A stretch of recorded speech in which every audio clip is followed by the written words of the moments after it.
తెలంగాణ రాష్ట్రానికి సంబంధించి నన్ను చాలామంది కామెంట్లో అడుగుతున్నారండి. కొత్త చేయుత పెన్షన్లను ఎప్పుడు మంజూరు చేస్తారని చెప్పి ఎక్కువగా అడుగుతూ ఉన్నారు. ప్రజాపాలన కార్యక్రమంలో అభయహస్తం దరఖాస్తుల ద్వారా రాష్ట్ర వ్యాప్తంగా దాదాపు 20 లక్షల మంది ఈ చేయూత పెన్షన్ అయితే దరఖాస్తు చేసుకున్నారు. వీరందరూ కూడా తమకు కొత్త పెన్షన్ ఎప్పుడు మంజూరు చేస్తారని చెప్పి ఎదురు చూస్తూ ఉన్నారండి. ఇలాంటి వారి కోసం నేను ఈ వీడియో చేయడం జరుగుతుంది. ఈ వీడియోలో కొత్త పెన్షన్ల మంజూరు ఎప్పుడు అనే దానిపై పూర్తి సమాచారాన్ని అయితే మనం ఈ వీడియో ద్వారా తెలుసుకుందాము. నమస్కారం, నా పేరు Pavan Kumar. Welcome to Pavan talks Telugu channel. Telangana రాష్ట్రానికి సంబంధించి 6 గ్యారెంటీ పథకాలు కావచ్చు, పెన్షన్ సమాచారం కావచ్చు, ఉద్యోగ సమాచారం కావచ్చు, ఏదైనా వచ్చిన వెంటనే నేను మీకు వచ్చినట్టు ఆధారాలతో సహా మీకు తెలియజేస్తానండి. మీకు ఈ సమాచారం కావాలనుకుంటే ఈ పవన్ టాక్స్ తెలుగు ఛానల్ ని లైక్ చేయండి, షేర్ చేయండి, సబ్స్క్రైబ్ చేయండి. ఎప్పటికప్పుడు తాజా సమాచారాన్ని అయితే తెలుసుకోండి.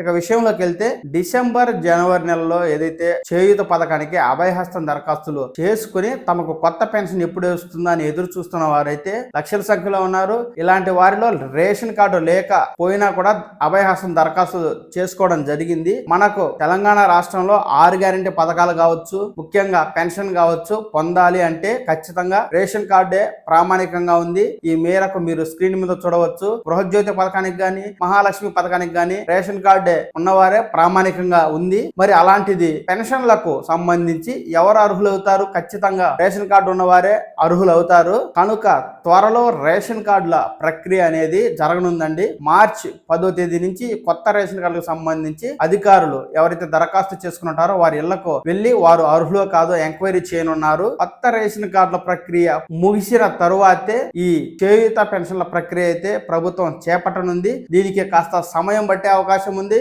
డిసెంబర్ జనవరి నెలలో ఎవరైతే చేయూత పథకానికి సంబంధించి పెన్షన్లను ఎప్పుడెప్పుడు మంజూరు చేస్తారని ఎదురుగా చూస్తున్న వారికైతే నేను మీకు విషయం తెలియజేయదలుచుకున్నాను.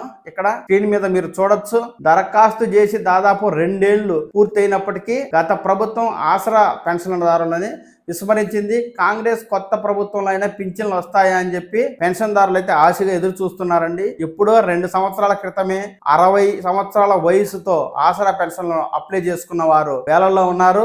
అలాగే 2022లో అప్పటి బీఆర్ఎస్ ప్రభుత్వం 60 సంవత్సరాల నుంచి 57 సంవత్సరాలకు వయసు తగ్గించి పెద్ద ఎత్తున మళ్ళీ దరఖాస్తులు అయితే తీసుకోవడం జరిగింది. కానీ ఏ దరఖాస్తును కూడా గతంలో పరిష్కరించలేదు. కొత్తగా అర్హులైన వారికి పెన్షన్ అనేది ఇవ్వలేదు. ప్రస్తుత ప్రభుత్వంపై ఆ భారం అంతా పడుతుంది. గత బీఆర్ఎస్ ప్రభుత్వంలో రేషన్ కార్డులు అనేవి ఇవ్వలేదు. ఆ భారం కూడా ప్రస్తుత ప్రభుత్వంపై పడటంతో తక్కువ కాలంలో 100 రోజుల్లోనే అన్ని పథకాలను అమలు చేస్తామని హామీ ఇచ్చిన కాంగ్రెస్ పార్టీకి ప్రస్తుతం నిధుల కొరత కావచ్చు, ఈ పథకాల దరఖాస్తుల ప్రక్రియ కావచ్చు, అభ్యర్థుల ఎంపిక ప్రక్రియ కావచ్చు తలకు మించిన భారంగా ఉంది. ఈ నేపథ్యంలో కాంగ్రెస్ పార్టీ ప్రకటించినట్టుగా చేయూత పథకానికి సంబంధించి 4,000 రూపాయలు వృద్ధులకు పెన్షన్ గా ఇవ్వాలి.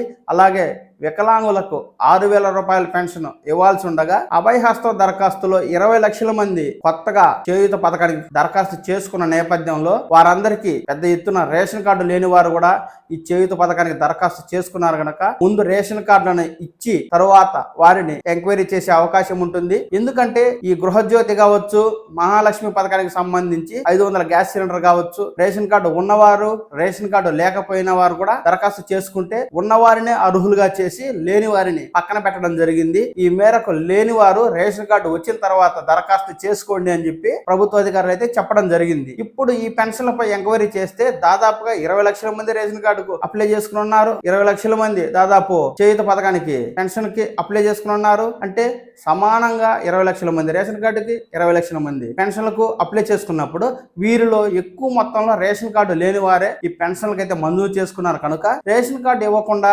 ముందుగా ఈ పెన్షన్ ఎంక్వైరీ చేస్తే వీరందరూ కూడా అనర్హులు అవుతారు. రేషన్ కార్డు ఉన్నవారు మాత్రమే అర్హులు అవుతారు. కనుక పెద్ద సంఖ్యలో అర్హులకు నష్టం జరిగే అవకాశం ఉన్నందున ప్రభుత్వం రేషన్ కార్డు ప్రక్రియ చేపట్టి ఆ తర్వాతే పెన్షన్లను ఇవ్వాలని చెప్పి నిర్ణయం తీసుకోవడం జరిగింది. ఈ మేరకు కొత్త పెన్షన్ల ప్రక్రియ అయితే కాస్త ఆలస్యం అవుతుందండి. ప్రభుత్వం ఇటీవల బడ్జెట్ సమావేశాల్లో కూడా దాదాపుగా 32,000 కోట్లు ఈ ఆసరా పెన్షన్లకు అయితే కేటాయించడం జరిగింది. ఈ బడ్జెట్ పూర్తిగా ప్రస్తుతం 2016, 4,016 ఇస్తున్నారు. ఈ పెన్షన్లను డబుల్ చేసి ప్రభుత్వం అయితే ఇవ్వనుంది. అంటే 4,000 రూపాయలు వృద్ధులకి, 6,000 రూపాయలు వికలాంగులకి ఇస్తుంది. ఈ 32,000 కోట్ల రూపాయలు ఈ బడ్జెట్ కి సరిపోతుంది. కొత్తగా మంజూరయ్యే పెన్షన్లకు కనీసం 20 లక్షల మందిలో 15 లక్షల మంది అర్హులుగా తేల్చబడతారు. వారికి కనీసం సంవత్సరానికి 10,000 కోట్ల రూపాయలు ఖర్చు అవుతాయి. ఈ మేరకు బడ్జెట్ లో వాటికి కేటాయించలేదు కనుక ఆసరా పెన్షన్లు చేయుత పెన్షన్లుగా మార్చి ఉన్న వారికి మాత్రమే పెంపు చేస్తుంది. కొత్త పెన్షన్లు అయితే ఇప్పుడు మంజూరు చేసే అవకాశం లేనట్టుగా మనకు తెలుస్తోంది.